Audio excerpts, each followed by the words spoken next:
Hello and welcome to this edition of Ritter's Rant. Today's topic is friendship. And the friendship that I'm speaking of is my friendship with Alexander Zyryanov. People who've been following me uh, will know Alexander is the man who served as my host for two visits that I made to Russia, one in April and May of 2023, and the second one in December of 2023, extending into February 2024. You may also know that Alexander and I were planning a third visit, one that was supposed to take place in June and July of 2024, a 40-day, 16-city adventure in which we would be promoting U.S.-Russian relations. Unfortunately, that trip didn't happen.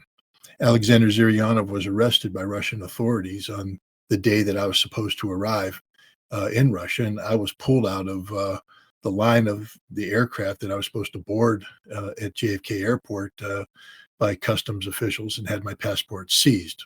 Whether there's any linkage between these two events, I don't know.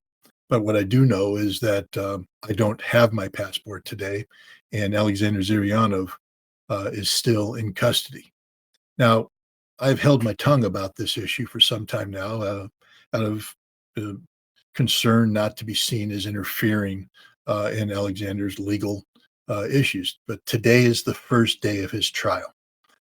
That means that the cases have been made, they're ready to go forward. It's time for justice to be served in Russia. Now, Alexander has been charged with 5 counts of corruption. Um, all I'm going to talk about today is that information which has appeared in Russian media. There's not any inside information here. There's no speculation. It's just hard fact that comes from Russian media reports. 5 counts of corruption. The first count relates to a film festival that Alexander put on in March of 2024, promoting family values. This was a film festival that was coordinated with United Russia. That's Vladimir Putin's party. It was done in the lead up to the 2024 elections, and it was done in support of Putin's policies. It was a very successful film festival, probably too successful because it continued to highlight Alexander Zyryanov's profile at a time when people didn't want his profile highlighted. Alexander Zyryanov was the CEO, the director of the Novosibirsk Investment Development Agency. This was an agency that was designed to attract investments into the Novosibirsk city and Novosibirsk region. It's the fastest growing economy in Russia, Novosibirsk. And Alexander Zyryanov, who started his job in 2014, is responsible for bringing in over 161 billion rubles worth of investments. He was so successful in this job that he was personally decorated by the governor of Novosibirsk and the chairman of the Novosibirsk Legislative Assembly because of the success of his work. The chairman of the Novosibirsk Assembly, Andrei Shimkiv, however, I think was getting jealous. It's, again, not my speculation, but the Russian newspapers that say that Shimkiv turned to the FSB and had a senior FSB officer approach Alexander Zyryanov in November of 2023 and threatened Alexander Zyryanov, saying that he must resign from this position and turn it over to a protege of Shimkiv. Alexander Zyryanov refused and continued to not only do his work as the director of the Novosibirsk Investment Development Agency, but also to pursue a potential political career. He wanted to be the mayor of Novosibirsk. I remember talking to him about this in May of 2023, where he said that there were many things wrong in Russia and that he was a Russian patriot and he felt that he could do things to improve life in Novosibirsk. That's noble. That's honorable. That's sort of what drives almost all politicians when they get into political life, a desire to do better for their fellow citizens, for society. And Alexander believed that he could do better. Others apparently took umbrage at this and opposed his meteoric rise to to national prominence. They viewed the film festival as, I guess, an exercise in self-promotion. Alexander Zyryanov has also been accused of taking bribes, but it's important to note that at no time has the Russian prosecutor accused Alexander Zyryanov of pocketing any money. He hasn't enriched himself. One of the bribes he's accused of taking um, was money he raised through donations to purchase armored vehicles, drones, and other humanitarian equipment for Russian military forces affiliated with Novosibirsk that were fighting in the special military operation. I remember in April of 2023, right before I was supposed to arrive, Alexander Zyryanov sent me a photograph of him in Bakhmut at a time when this was the meat grinder, and he had just personally delivered at great risk to his life armored vehicles and drones and other equipment to the fighters there. Yan Gagin, who is a military advisor to Denis Pushilin, the governor of the Donetsk People's Republic, personally requested that Alexander Zyryanov raise money in Novosibirsk to purchase more armored vehicles, more drones, more equipment. And Alexander did this.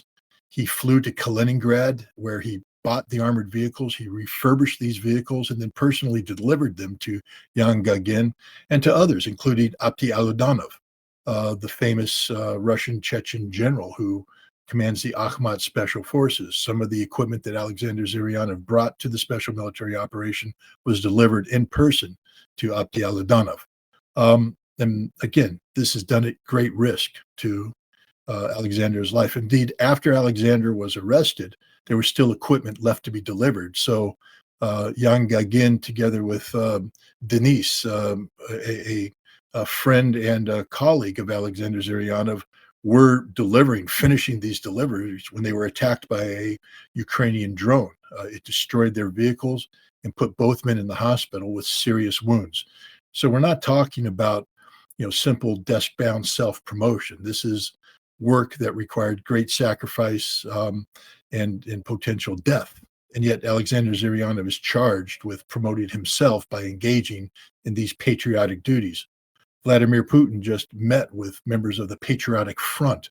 These are Russian civilians who have done similar deeds, bringing equipment to Russian forces in need. And Vladimir Putin praised the work of these patriots, and yet they've arrested Alexander Zyryanov. Why? Because he wanted to be mayor, and Shimkiv didn't want him to be mayor. Now, Alexander's been in prison for more than a year. They've tried to get him to confess his guilt. He refuses to do so. He's been asking for a trial. On one occasion, when, again, according to the Russian media, they took Alexander Zyryanov to meet his accusers. This is a standard tactic in Russian justice where you come forward, you meet your accusers, and you're confronted with the reality of the crimes that you've committed. And this generally results in the accused confessing their guilt. But something went wrong. According to the Russian media, when Alexander met with his confusers, it wasn't Alexander that bent his head in shame and admitted guilt. It was his accusers that had to look away and change their stories because it didn't add up. Alexander was innocent. And so the prosecutor returned him to prison, where they continued to put coercion on him, trying to confess his guilt. They offered him contract in the special military operation. If you sign this contract, you'll be set free. Why? Because they didn't want it to go to trial. Because hopefully at a trial, Alexander's innocence will be proven beyond a shadow of a doubt. And this Russian patriot will be released to his family. Alexander Zyryanov, shortly before his arrest, married his fiancée, and I had the honor and privilege of being present when Alexander proposed to her on New Year's Eve in Moscow, December 31st of 2023. They were married, and she has a son, Mark, and Alexander adopted this son. It is now his son. Alexander Zyryanov lives in a house with his mother. His mother just had a stroke in the weeks before his arrest. Olga and Mark and Alexander's mother continue to live alone now without their husband, their father, adoptive father, or son there to take care of them. I maintain contact with them. And I know this year has been a very difficult year for them. And this trial will be a very difficult trial for them. But friends stick with friends. And this isn't a case of sticking with a friend no matter what, even though I would. But this is a case of a friend standing by a friend whom I believe to be innocent, who I know to be a good man, an honest man, a patriot, a Russian patriot. And what is happening in Russia today, I believe, is a miscarriage of justice. Hopefully, the Russian courts will agree. Alexander Zyryanov, you're my friend. You'll always be my friend, and I'll stand by you forever. Olga, I'm with you as well. This has been my rant. Thanks for watching. Next time an idea crosses my mind, I'll let you know.